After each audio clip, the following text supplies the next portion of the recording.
आज के इस नए एक्सप्लेनर में हम बात करने वाले हैं हमारी संस्कृति की एक बहुत ही प्राचीन और शक्तिशाली कथा के बारे में। वट सावित्री व्रत कथा। आमतौर पर हम इसे सिर्फ एक पौराणिक कहानी या व्रत त्योहार के रूप में देखते हैं, लेकिन असल में ये एक बहुत ही अद्भुत रणनीतिक आख्यान है। ये कहानी है अटूट भक्ति की, कर्तव्य की और एक ऐसे साहस की जिसने स्वयं मृत्यु को भी चुनौती दे दी थी। तो आइए इस कथा की गहराई में उतरते हैं और समझते हैं कि कैसे एक असाधारण महिला ने केवल अपनी बुद्धि और अपने प्रेम के बल पर नियति को ही पलट कर रख दिया। ये सफर वाकई बहुत दिलचस्प होने वाला है। चलिए शुरुआत करते हैं सीधे मूल स्रोत से लिए गए इस बेहद दमदार कोट के साथ। आर्य कन्याएं अपने पति का एक ही बार वर्ण करती हैं। ये शब्द स्वयं सावित्री के हैं। जरा उस क्षण की कल्पना कीजिए जब देवर्षि नारद ने ये भयानक रहस्य उजागर किया कि सावित्री ने जिस सत्यवान को अपना जीवन साथी चुना है उसकी आयु केवल 1 वर्ष शेष है। ऐसे में सावित्री का ये उत्तर उनके अटूट संकल्प को दर्शाता है।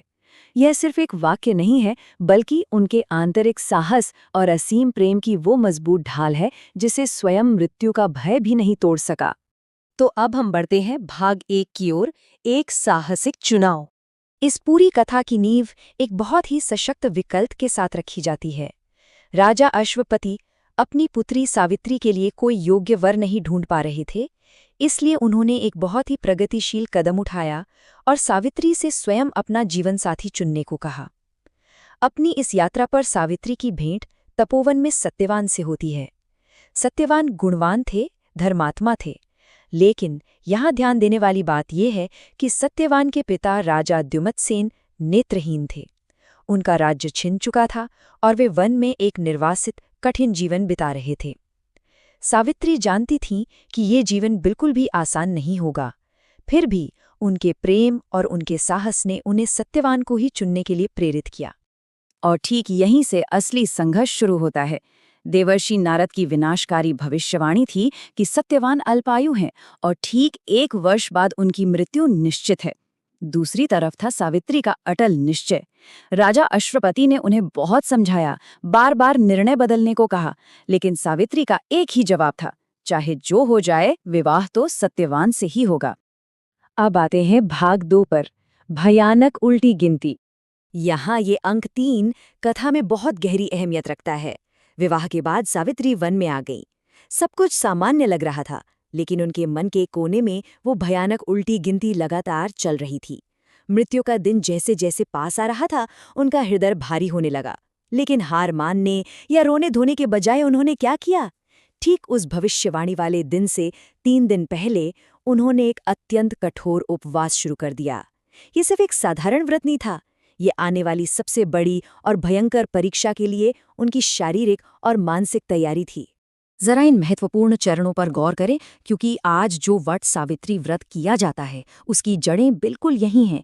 पहला कदम था 3 दिन का कठोर उपवास। दूसरा, देवर्षि नारद द्वारा बताई गई विशिष्ट तिथियों पर पितरों की पूजा करना। और तीसरा, उस अंतिम भयानक दिन सत्यवान के साथ जंगल जाना। आज भी जो महिलाएं अपने पति की लंबी आयु के लिए वट सावित्री का व्रत रखती हैं, पूजा अर्चना करती हैं और वट वृक्ष की परिक्रमा करते हुए रक्षा सूत्र बांधती हैं, वो दरअसल सावित्री के उसी महान संकल्प को दोहरा रही होती हैं। चलिए आगे देखते हैं भाग 3, मृत्यु के देवता का पीछा। ये दृश्य सच में बेहद मार्मिक है। आखिरकार वो दिन आ ही गया। सत्यवान रोज की तरह लकड़ी काटने जंगल गए और सावित्री साय की तरह उनके साथ थीं। अचानक सत्यवान के सिर में असहनीय दर्द होता है और एक निष्ठावान पत्नी अपने मरते हुए पति का सिर अपनी गोद में रख लेती है। और तभी स्वयं मृत्यु के देवता यमराज सत्यवान के प्राण ले जाने के लिए प्रकट होते हैं। यमराज समझाते हैं कि सावित्री, यही विधि का विधान है, यही नियति है। लेकिन सावित्री का प्रेम और उनकी कर्तव्य निष्ठा इसे स्वीकार करने से साफ इनकार कर देती हैं। वो हार नहीं मानती, बल्कि यमराज के पीछे पीछे चलना शुरू कर देती हैं। अब यहाँ हम सबको थोड़ा रुक कर सोचना चाहिए। एक नश्वर इंसान, एक साधारण मनुष्य स्वयं मृत्यु के देवता को कैसे चुनौती दे सकता है? इस एक सवाल का जवाब ही इस पूरी कथा को किसी साधारण शोक या दुख की कहानी से निकालकर रणनीतिक अवज्ञा और असाधारण बौद्धिक क्षमता की एक मास्टर क्लास में बदल देता है। तो आइए देखते हैं भाग 4, एक अद्भुत संवाद या कह लीजिए नेगोशिएशन की कला। सावित्री ने यहाँ केवल आंसुओं का सहारा नहीं लिया, बल्कि उन्होंने अपने पक्ष को मजबूत करने के लिए धर्म की अत्यंत सटीक और दार्शनिक व्याख्या का उपयोग किया। उन्होंने यमराज से कहा कि एक पत्नी का अपने पति के पीछे चलना ही उसका परम कर्तव्य है, उसका सच्चा धर्म है। अब देखिए, ये कोई भावुक अपील नहीं थी, ये एक ऐसा अकाट्य तर्क था जिसे यमराज, जो कि स्वयं धर्मराज हैं, वो आसानी से खारिज ही नहीं कर सकते थे। सावित्री ने अपने धर्म को एक मजबूत ढाल और एक धारदार तलवार दोनों की तरह इस्तेमाल किया। अब देखिए कि ये बातचीत कैसे आगे बढ़ती है। सावित्री की इस निष्ठा और ज्ञान से प्रसन्न होकर यमराज ने उन्हें वापस लौटने को कहा और बदले में वरदान देने शुरू किए।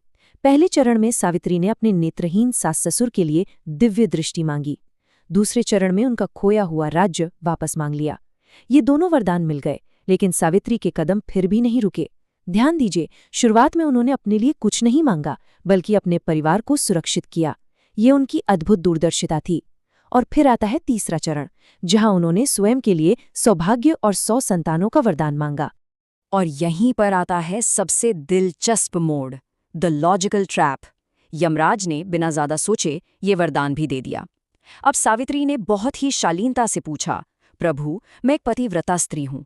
आपने मुझे 100 संतानों का वरदान तो दे दिया, लेकिन आप तो मेरे पति को ही अपने साथ ले जा रहे हैं। तो आपका ये वरदान सच कैसे होगा? मतलब यमराज खुद अपने ही जाल में फंस गए थे। सावित्री की असली ताकत उनकी केवल भक्ति नहीं थी, बल्कि उनकी ये शानदार तार्किक क्षमता थी जिसने मृत्यु के देवता को भी निरुत्तर कर दिया। अब आते हैं अपने अंतिम भाग पर, भाग 5, वट सावित्री की विरासत। यमराज को हार माननी ही पड़ी। उनके पास सत्यवान के प्राणों को मुक्त करने के अलावा कोई विकल्प नहीं था। यमराज के जाने के बाद सावित्री दौड़ी दौड़ी उसी वटवृक्ष यानी बरगद के पेड़ के पास लौटी, जहां सत्यवान का मृत शरीर रखा था। और वहीं उस पेड़ की छांव में सत्यवान फिर से जीवित हो उठे। जब वे दोनों राजधानी वापस लौटे तो माता पिता की दृष्टि और उनका राज्य दोनों वापस मिल चुके थे। इसी ऐतिहासिक घटना ने वटवृक्ष को हमारी संस्कृति में जीवन, दीर्घायु और निरंतरता का एक स्थायी प्रतीक बना दिया। और आज भी इसी वटवृक्ष को जीवन के रक्षक के रूप में पूजा जाता है। तो इस पूरी कथा से हम क्या सीख सकते हैं? पहला, अटूट भक्ति और सच्चे प्रेम में असीम शक्ति होती है। दूसरा, कितनी भी कठिन परिस्थिति क्यों न हो, आपकी बुद्धि और आपके तार्किक संवाद की क्षमता बहुत मायने रखती है। और तीसरा, अगर आपके पास अडिग विश्वास है और सही रणनीति है, तो आप जीवन के किसी भी बड़े से बड़े संकट को पार कर सकते हैं। पौराणिक कथाओं का अध्ययन करने वाले छात्रों के लिए ये कथा हमेशा याद दिलाती है कि संकटों का सामना घबराकर नहीं, बल्कि धैर्य और बुद्धि से करना चाहिए। और अंत में ये पूरा आख्यान हमारे सामने एक बहुत ही गहरा विचार छोड़ जाता है। जरा सोचिए, यदि मानव की बुद्धि और उसकी सच्ची भक्ति मिलकर स्वयं नियति को बदल सकती है, मृत्यु के देवता को मात दे सकती है, तो मानव आत्मा के भीतर और कितनी ऐसी असीमित शक्तियां छिपी हैं जिन्हें हमने अभी तक पहचाना ही नहीं है। ये कथा हमें याद दिलाती है कि हमारी वास्तविक शक्ति हमेशा हमारे भीतर ही होती है। इस कथा के इतने दिलचस्प और रणनीतिक पहलू को जानने के लिए हमारे साथ जुड़े रहने का बहुत बहुत धन्यवाद।